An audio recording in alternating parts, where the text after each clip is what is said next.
At 4 minutes past 10 at night, Universal Time, on the 24th of June 2026, the ground under northern Venezuela moved, a magnitude 7.2, strong enough, on its own, to make a national headline, strong enough to crack walls, drop ceilings, send people running into the street in the dark.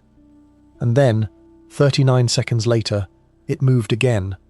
Not an aftershock, something bigger, a magnitude 7.5, on the fault segment right next door, tearing in the opposite direction, while the first quake's waves were still rolling through the country. 2 great earthquakes, 1 breath apart, the strongest shaking Venezuela has measured in about 125 years.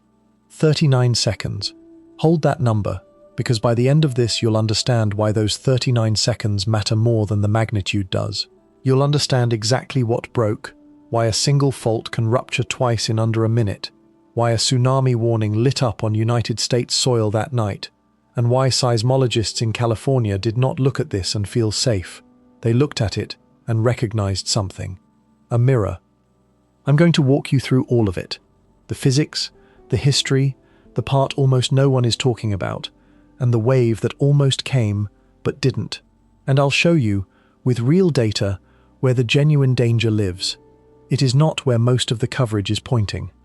This is the Horizon Lab, where we take the thing that scared you in the headline and we tell you what's actually true. If that's what you're here for, subscribe and tell me in the comments where you're watching from. Let's get into it. Here's the question I want you holding the whole way through.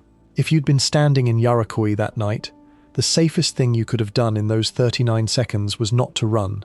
We'll come back to why. Let's rebuild the night, minute by minute, from what the agencies actually recorded. The first rupture struck at 4 minutes and 33 seconds past 10 Universal Time.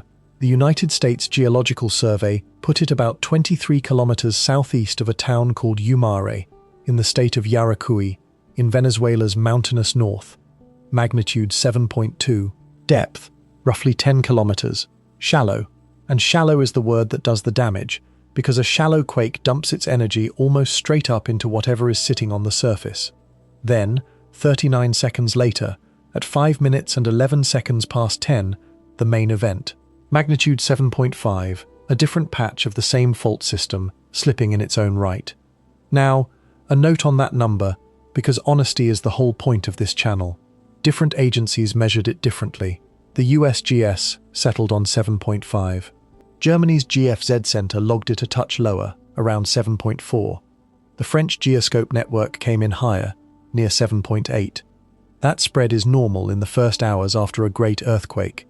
Different instruments, different methods, different parts of the planet. We're going to use the USGS number, 7.5, as our anchor. But I want you to see the range, because anyone who tells you they know the exact figure to the decimal in the first day is selling you something. What we do know is what it did. In Caracas, more than 200 kilometers from the epicenter, a 22-story residential tower in the Altamira district came down. Not cracked. Down. Simon Bolivar International Airport took damage and stopped flights. Power flickered out across whole neighborhoods.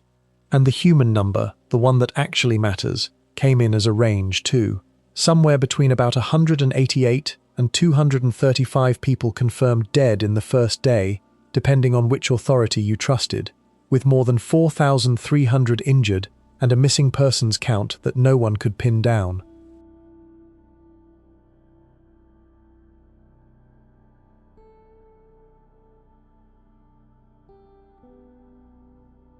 "200 kilometers away, and a high-rise still fell. Remember that.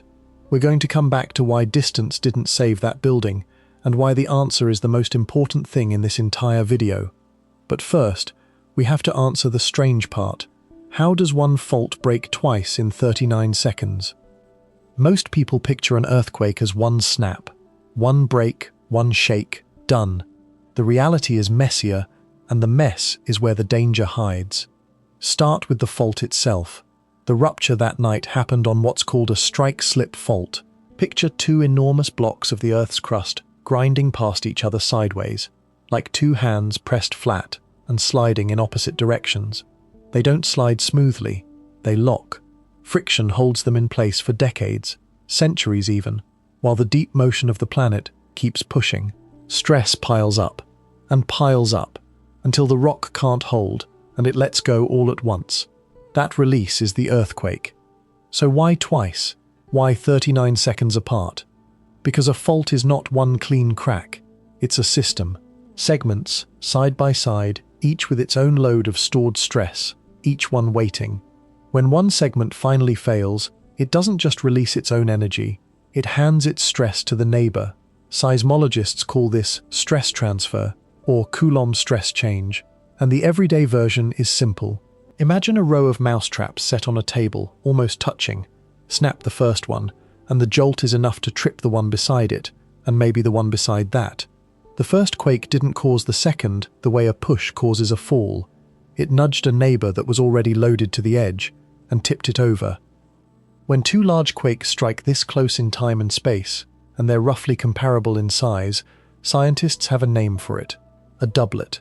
They're rare, they're hard to forecast, and they're dangerous in a way a single quake isn't, for a reason that's almost cruel. The first shock weakens the buildings, the second one finishes them. Whatever was cracked, but standing after the 7.2, had 39 seconds to do nothing about it before the 7.5 arrived. 39 seconds. Not enough time to inspect anything. Not enough time to get far. Just enough time to think the worst was over. That's the trap.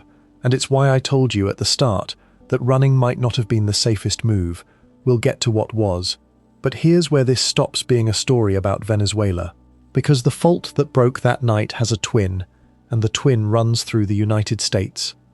The fault under Yaracuy belongs to a bigger structure, the boundary between two of the planet's tectonic plates, the Caribbean plate and the South American plate. Along Venezuela's north, those two plates don't crash head-on. They slide past each other, sideways, along a system of strike-slip faults with names like Boconó, San Sebastián, and El Pilar, a transform boundary. Two plates grinding laterally, locking and releasing. If that description sounds familiar, it should, because it is, almost exactly, the description of the most feared fault in America. The San Andreas, running up through California, is the boundary between the Pacific plate and the North American plate, and it works the same way. Two plates sliding sideways, not colliding, building stress along locked segments until they snap.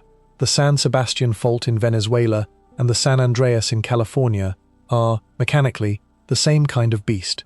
Same motion, same locking behavior, same habit of failing in great, shallow, sideways ruptures that punch their energy straight into the cities sitting on top. So when this doublet hit Venezuela, geologists in California were not watching a foreign disaster, they were watching a rehearsal.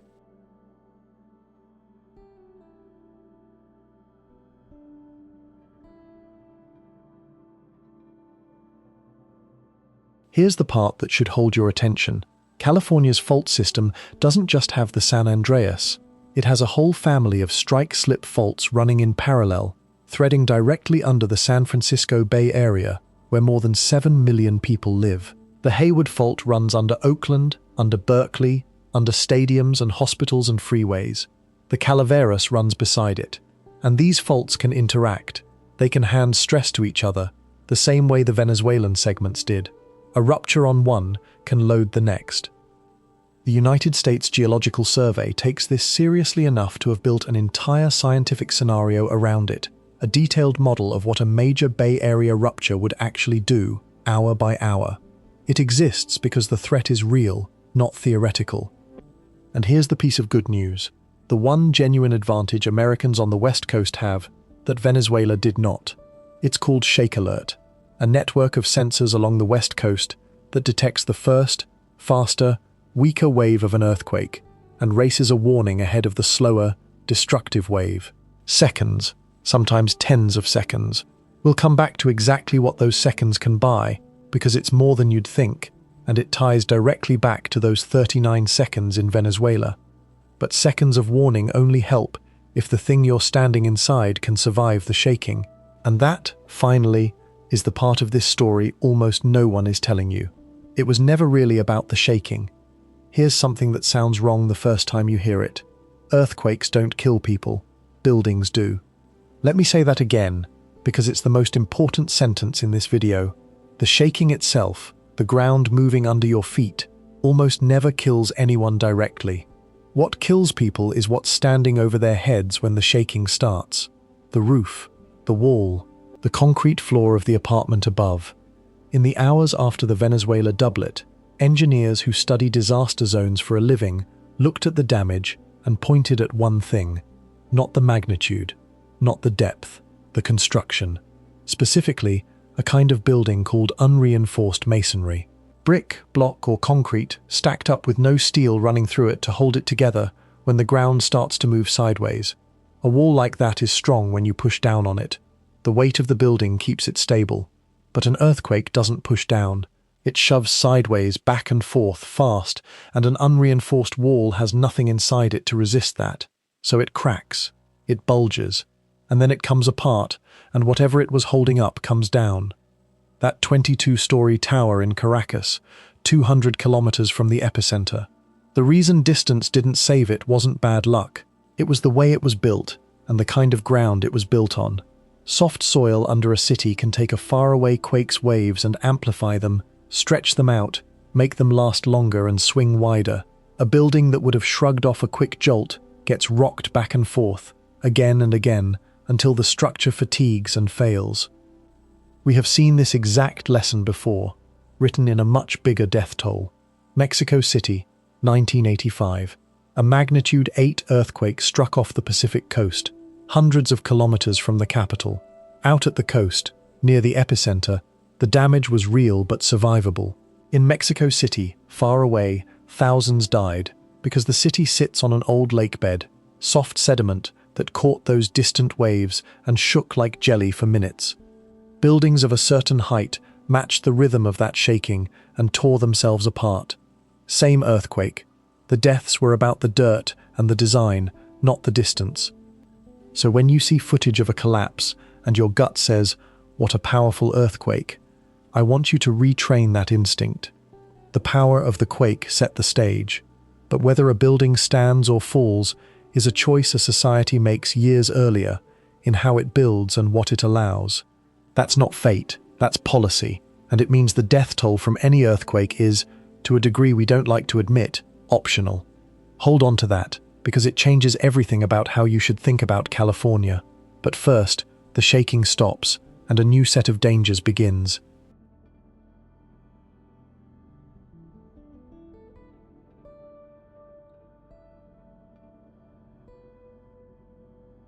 The ground goes still, people climb out of the rubble, start pulling at the concrete, start looking for the missing, and this is the moment the next wave of danger arrives, because the earthquake isn't one event, it's a chain. First, the aftershocks. In the 2 hours after the main rupture, the region was hit by at least 6 more significant quakes.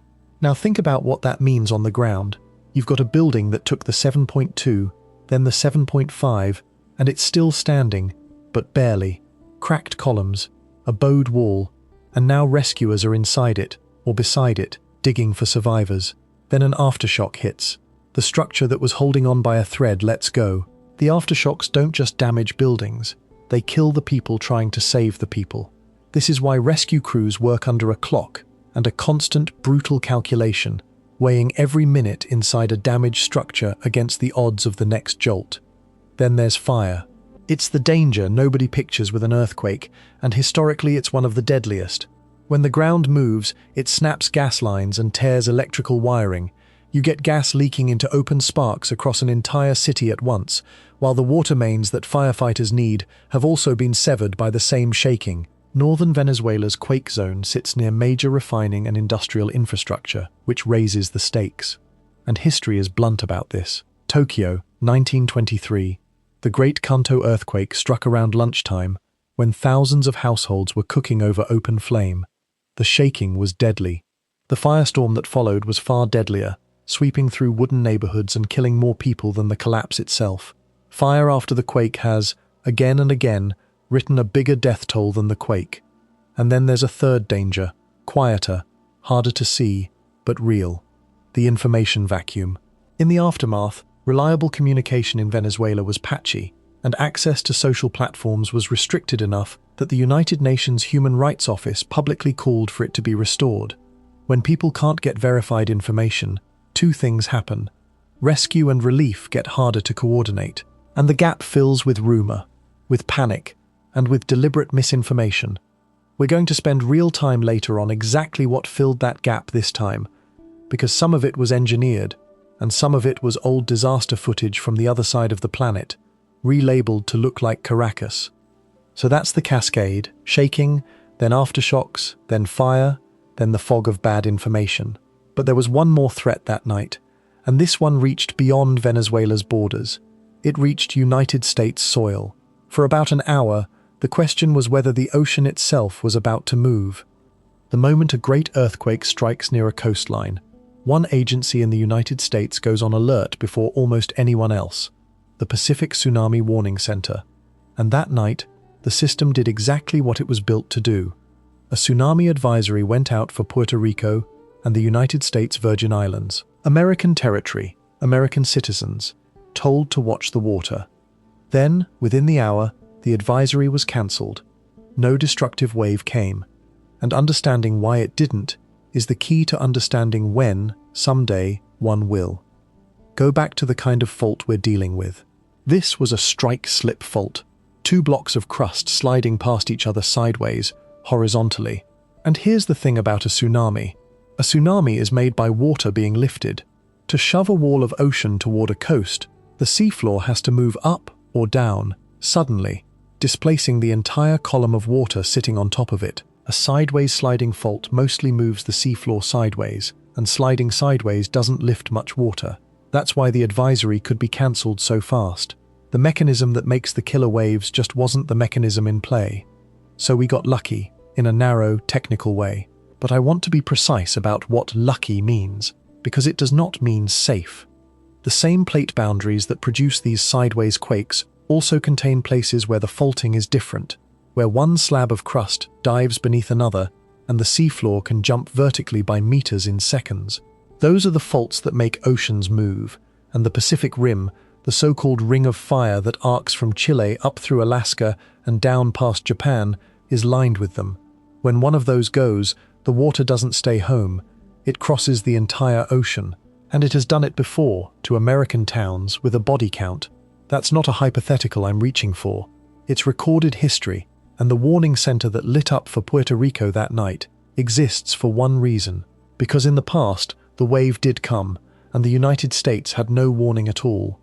To understand the system that protected Puerto Rico in 2026, you have to go back to a morning in 1946, to a lighthouse on a remote Alaskan island, and to 5 men who never saw the wave that took them.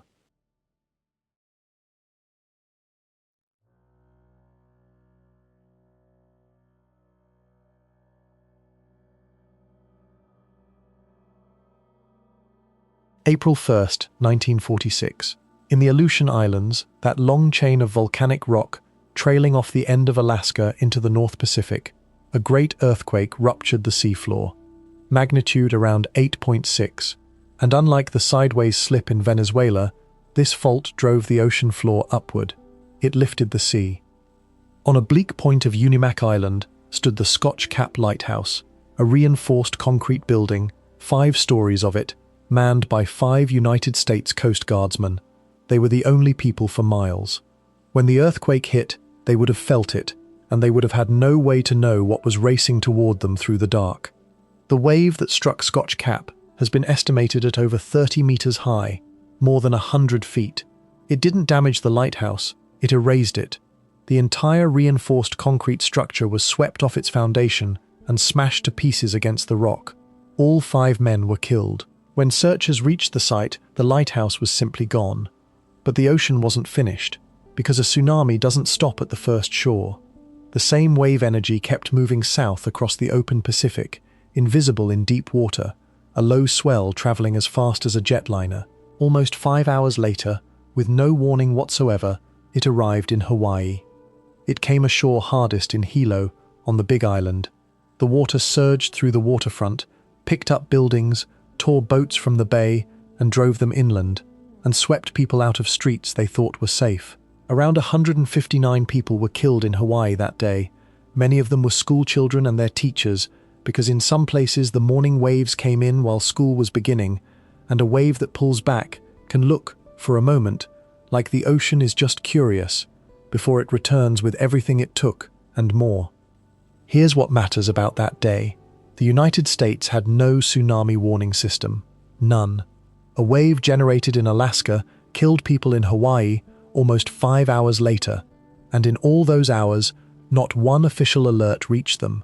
The science to see it coming existed. The will to build the system did not. Not yet. 1946 is the reason it does now. The deaths at Scotch Cap and in Hilo led, 3 years later, to the creation of the warning network that became the Pacific Tsunami Warning Center, the same center that, 77 years later, sent the advisory to Puerto Rico and the Virgin Islands on the night Venezuela shook. The protection that exists today was bought with the lives of people who had none. That is the pattern, and you are going to see it again before we're done. But Scotch Cap was the opening act, because 14 years later, the largest earthquake ever recorded by science would send the ocean at Hilo a second time, and by then, the warnings would exist, and people would die anyway. May 1960. Off the coast of Chile, the planet produced the largest earthquake ever recorded by instruments. Magnitude 9.5. Not 7.5 like Venezuela. 9.5. And because magnitude runs on a scale where each whole number is about 32 times more energy released, that Chilean quake didn't unleash 100 times the energy of the Venezuela doublet. It unleashed something closer to tens of thousands of times more, a different category of event entirely. This was a subduction quake, the kind that lifts the seafloor, and it shoved an enormous volume of the Pacific into motion. The wave crossed the entire ocean, and about 15 hours after the ground stopped shaking in Chile, it arrived, once again, at Hilo, Hawaii.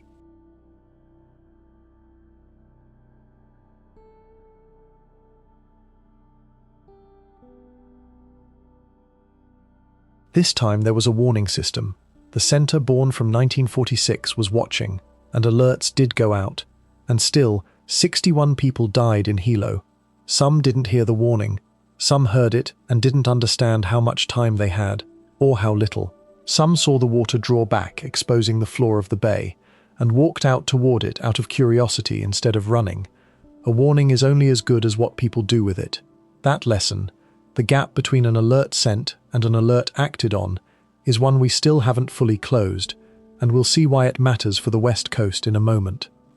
Then, 4 years later, it was the mainland's turn. March 1964, Good Friday. The Prince William Sound earthquake struck Alaska at magnitude 9.2, the most powerful quake in United States history. In Anchorage, the ground didn't just shake, it failed. Entire hillsides slid. A neighborhood called Turnagain Heights rode a collapsing bluff toward the sea as the soil beneath it turned, for a few horrifying minutes, into something closer to liquid than ground. Downtown, a stretch of street dropped away as the earth gave out beneath it, and the wave it generated rolled south down the coast. It reached Crescent City, California, in the far north of the state. The first surges were manageable. People who had evacuated came back, thinking it was over. Then the largest wave arrived and swept through the town's business district in the dark. 11 people were killed in Crescent City, American citizens on the American mainland, by a wave born in Alaska. That's the through line from 1946 to 1960 to 1964. The Pacific does not respect borders, and it has a long memory. Every warning system, every siren, every evacuation route on the West Coast and in Hawaii today is an answer to a death that already happened. Venezuela's quake didn't send that wave this time, but it rang the same bell, and it asked the same question California has been quietly living with for decades. Not if, but when, and are we ready? To answer that, we have to look at what Venezuela's own history was already telling it, long before 2026. Here's the uncomfortable truth underneath this whole disaster. Venezuela knew. Not the day, not the hour, but the danger. The country had been told by its own ground more than once. Go back to October 1900. A powerful earthquake, estimated around magnitude 7.7, struck the same general region of northern Venezuela. For more than a century, That quake stood as the strongest the country had measured. It was the benchmark, the worst case on the books, until the night of June 24, 2026, rewrote it. When you hear that this was the strongest Venezuelan earthquake in about 125 years, 1900 is the year it dethroned. But the more haunting precedent is more recent and more specific. July 1967, an earthquake of about magnitude 6.6 struck near Caracas, smaller than 2026, smaller even than each individual shock in the Doublet, and it killed around 200 people. Why? Because of where they were standing. The deaths clustered in modern, multi-story apartment buildings, several of which collapsed, concentrated in well-off coastal and city neighborhoods. The shaking found the buildings that couldn't take it and brought them down with people inside. Now connect that to 2026. A 22-story tower came down in the Altamira district of Caracas. Altamira sits in the same eastern part of the city, the same kind of neighborhood, the same category of tall residential construction that failed in 1967, 59 years apart, and the city lost high-rises in the same area for the same underlying reason. The fault did its part, the buildings did the rest. This is what makes the unreinforced construction story so painful. It isn't that the danger was unknown. The quake of 1900 said the big one was possible. The quake of 1967 said the buildings were the weak point, and said it in the exact neighborhood where a tower would fall again 2 generations later. The information was there. What was missing was the slow, expensive, unglamorous work of acting on it.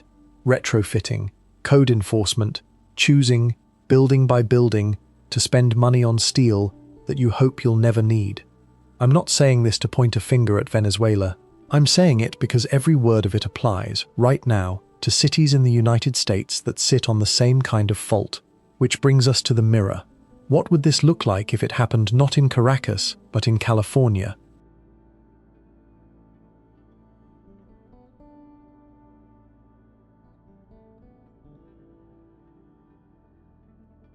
Let's run the scenario honestly, using what the United States Geological Survey itself has modeled, because they have modeled it in detail, and the picture is sobering without any need to exaggerate it. Imagine a major rupture on the Hayward Fault, running directly under the east side of San Francisco Bay, under Oakland, under Berkeley, under a dense band of homes, freeways, pipelines, and rail lines, serving a region of more than 7 million people. The USGS built a comprehensive scientific scenario around exactly this event, tracing not just the shaking, but everything that follows in the hours and days after. The reason they built it is that the Hayward Fault has a history of major ruptures spaced roughly a century to a century and a half apart, and the last big one was in 1868. The clock is not on our side. So what does the mirror show? Start with the shaking itself, which in a Bay Area quake could last longer than people expect. Tens of seconds of strong motion, because of the size of the fault and the soft sediments ringing the bay, the same soil amplification problem that took down a tower 200 kilometers from the epicenter in Venezuela and killed thousands far from the source in Mexico City. Then the building stock. 2 categories keep California's engineers up at night. Unreinforced masonry, the same brick without steel that failed in Venezuela, much of it built before anyone understood the danger. And a more modern American version of the same problem, soft-story buildings. Those are apartment blocks with a weak ground floor, often open parking or big windows, holding up several heavier stories above. In a quake, that weak first floor can pancake, the upper floors dropping straight down onto it. Cities like San Francisco and Los Angeles have spent years on mandatory retrofit programs precisely because they counted how many of these buildings they have, and the number is in the thousands. Then the cascade we already walked through. Fire following the earthquake, with ruptured gas lines and severed water mains, in a region that has watched fire do catastrophic things, aftershocks threatening rescuers, and the brutal 72-hour window, the rough limit on how long most trapped survivors can last, which is why the speed and safety of rescue is everything. Here's the difference between Venezuela and California, and it cuts both ways. California has more money, stricter codes, retrofit laws, and that warning network we keep circling back to. But California also has far more to lose: denser high-value infrastructure and a public that has largely never lived through the big one, and may not act fast when the alert comes, the same gap that cost lives in Hilo in 1960. Preparation is not the same as safety. It just changes the odds. And then, on the very same day Venezuela shook, California got a small, sharp reminder that its own faults are awake. June 24th, 2026. The same calendar day as the Venezuela doublet. In Northern California, near a small community called Redwood Valley, north of the town of Willits in Mendocino County, the ground broke. Magnitude 5.6. Now, 5.6 is not 9.5, it's not even 7.5. On the global scale of that day, it was a minor event, and it caused injuries and power outages rather than mass casualties. People described it the way people always describe a sharp, shallow quake, like a freight train running straight through the house. But what makes this one worth your attention isn't the size, it's the fault it happened on. It struck on something called the Marcama fault, and according to researchers at the University of California, Berkeley, it was the largest earthquake ever recorded on that fault. Not the largest in a decade, the largest in the instrumental record, on that specific structure. The Marcama is part of the same broad system that accommodates the grinding motion between the Pacific and North American plates in Northern California, a relative of the San Andreas family, a strike-slip fault doing the same kind of work as the one that broke in Venezuela. And here's a detail that captures exactly where we live now, technologically. That quake triggered roughly 657,000 alerts through MyShake, the earthquake early warning app on people's phones. 657,000 warnings, for a magnitude 5.6. People got a heads up, seconds of it, pushed to the device in their pocket, before the shaking reached them.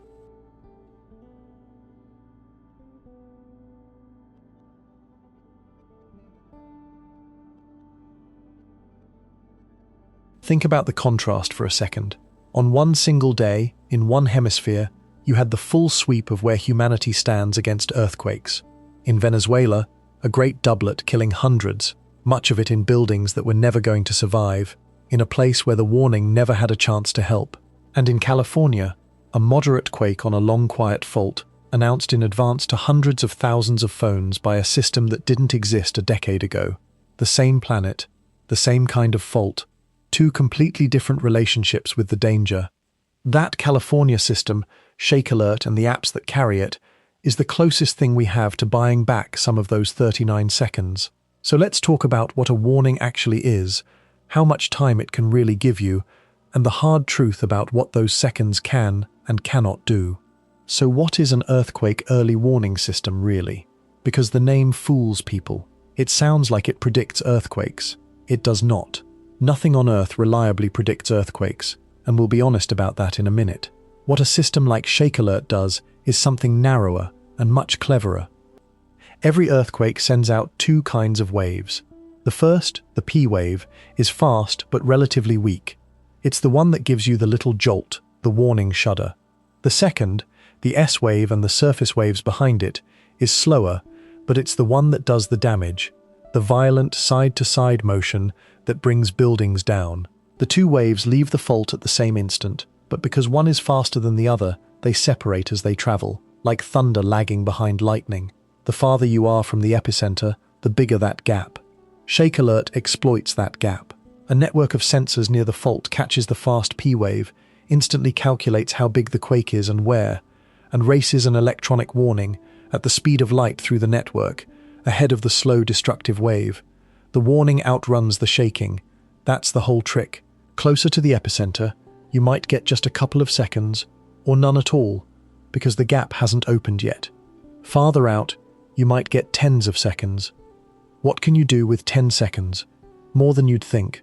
10 seconds is enough for a surgeon to lift the scalpel away, enough for a train to start braking, which is exactly what Japan's system does, slowing bullet trains before the shaking can derail them. Enough to stop an elevator at the nearest floor and open the doors, so people aren't trapped. Enough to shut a gas valve and cut the fire risk we talked about. And enough, for you personally, to do the one thing that saves lives indoors. Drop, cover, and hold on. Get under something solid before the violent wave arrives. Now circle all the way back to those 39 seconds in Venezuela. The cruel irony is that Venezuela had no system like this running. There was no alert between the 7.2 and the 7.5. And even if there had been, here's the sobering part. A warning tells you the shaking is coming. It cannot make the building over your head safe. If you're inside an unreinforced wall that's going to fail, 10 seconds of warning lets you get under a table, and that genuinely helps. But it cannot turn a fatal building into a survivable one. The warning buys you a reaction. The building decides the outcome, which is why everything keeps coming back to construction, and why the early warning network, as miraculous as it is the second line of defense, not the first. And it's exactly this gap between what people fear and what's actually true that gets filled with something darker every time the ground moves. So let's deal with it directly. Every time a major disaster strikes now, a second event follows within hours. Not a physical one, a flood of explanations that are false, and some of them engineered to be. If we're going to be the channel that tells you what's true, we have to name the false versions directly and take them apart. So, what this earthquake was not.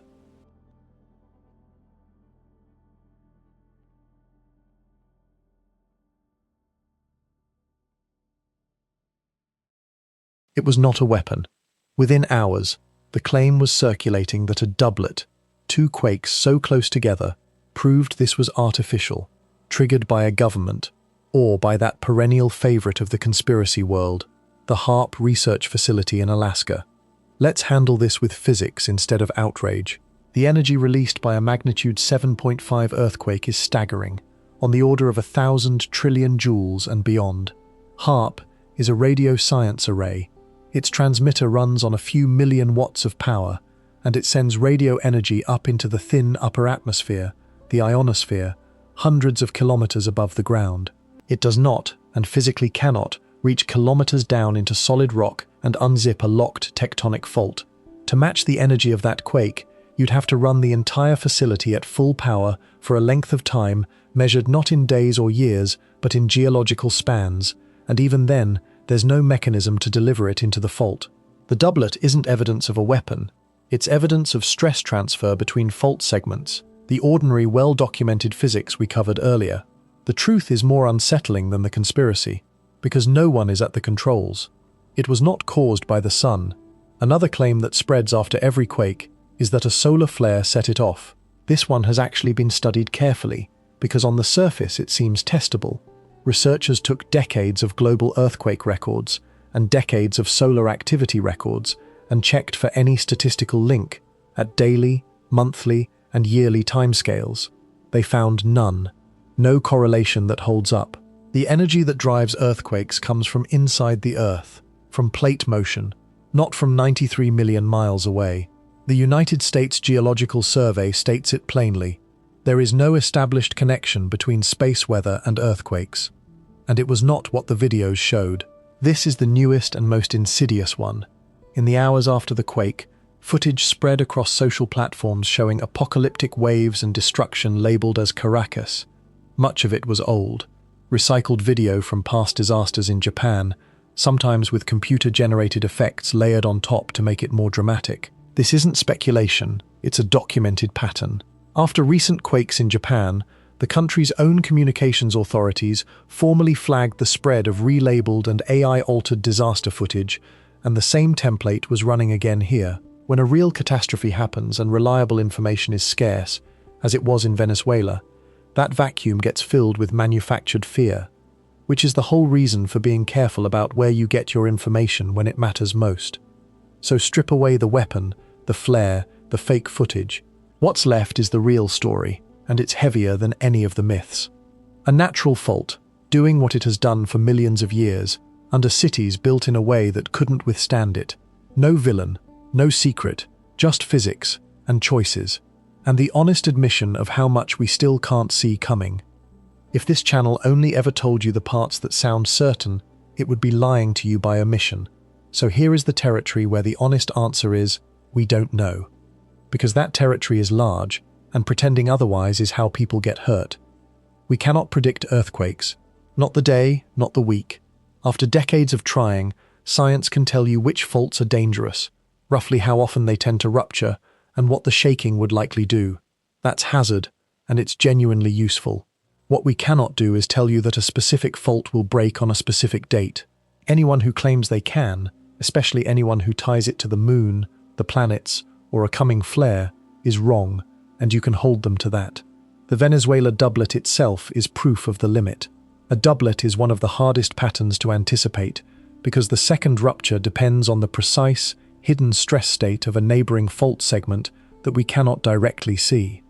We don't know the final human cost yet, and we should be careful with the number. In the first day, the confirmed dead ranged from roughly 188 to 235, depending on the source, with thousands injured. Those numbers were always going to move as rubble was cleared, and the modeling tools that agencies use to estimate the eventual scale of a disaster, the system the USGS runs to flag how bad a quake is likely to get, put this one in a category with a real probability of a death toll reaching well into the thousands. That's not a measurement, it's a probability based on the size of the quake, the population exposed, and how the buildings in that region typically perform. I'm telling you it exists, and I'm telling you it's a forecast, not a count. As of this recording, the verified number is in the hundreds, and the truth is it may climb, and we don't fully know when the aftershocks will stop, or whether the largest of them is already behind us.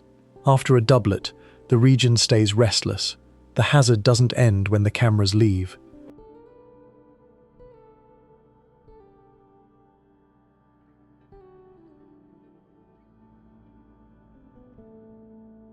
Holding uncertainty honestly is not weakness. It's the difference between informing you and frightening you. The people who claim total certainty in either direction, the ones who say it's nothing, and the ones who say the end is near, are both selling you the same thing. A feeling of control that the science does not actually offer. So let me end where we started, with the one number that's been waiting this whole time. 39 seconds. That's how long Venezuela had between the first rupture and the second. And at the very start, I told you that if you'd been standing there, the safest thing you could have done in those 39 seconds was probably not to run. Here's why. When the ground is heaving, the most dangerous place is often the transition. The doorways, the stairwells, the street right beside the building where the falling debris comes down, glass and brick and facade peeling off the structure. The guidance that saves the most lives indoors isn't to flee, it's to drop, take cover under something solid, and hold on until the shaking stops, then evacuate carefully once it's safe. In a doublet, those 39 seconds of false calm are a trap, and the instinct to bolt into the open during them has its own body count. But step back and look at the whole picture we've built, because there's a larger point inside that small one. Almost everything about this disaster was beyond human control. We can't stop two plates from grinding past each other. We couldn't predict the night it would break, or that it would break twice. We can't keep the Pacific from carrying a wave to Hilo or Crescent City when the wrong fault someday slips. Nature set nearly all the terms. Nearly all. But not the most important one. The single largest factor in how many people die in an earthquake is not the magnitude. It's the buildings. It's whether the wall over your head has steel running through it. It's whether the soft first floor of your apartment was retrofitted. It's whether a city spent the money, years before, on the unglamorous work that no one notices until the morning it saves their life. The fault is fate. The building is a choice. And that means the death toll, the part that breaks your heart, is the part we actually have the most power over. Venezuela had been told. By 1800s-era quakes, by 1967, by the towers that fell then, in the same neighborhoods where a tower fell again, the information was never the missing piece. The action was. And every word of that applies, tonight, to cities in California and across the American West that sit on the very same kind of fault, waiting for their own 39 seconds. So here's the question I'll leave you with, and I'd genuinely like your answer below. If your fate in the next big one is decided mostly by the building you happen to be standing in, do you actually know what's holding up the roof over your head right now? Most people have never asked. The ones who do are the ones who change their odds. That fault that broke twice off the coast of Venezuela has thousands of cousins around the Pacific, and some of them are loading up right now, in silence, under cities full of people who think the ground is solid. There's one in particular that the United States Geological Survey has been quietly warning about for years, a fault that hasn't had its great rupture since before the invention of the light bulb, running directly beneath a region of millions. That's the one we need to talk about next. because the clock on it is older than the one in Venezuela ever was.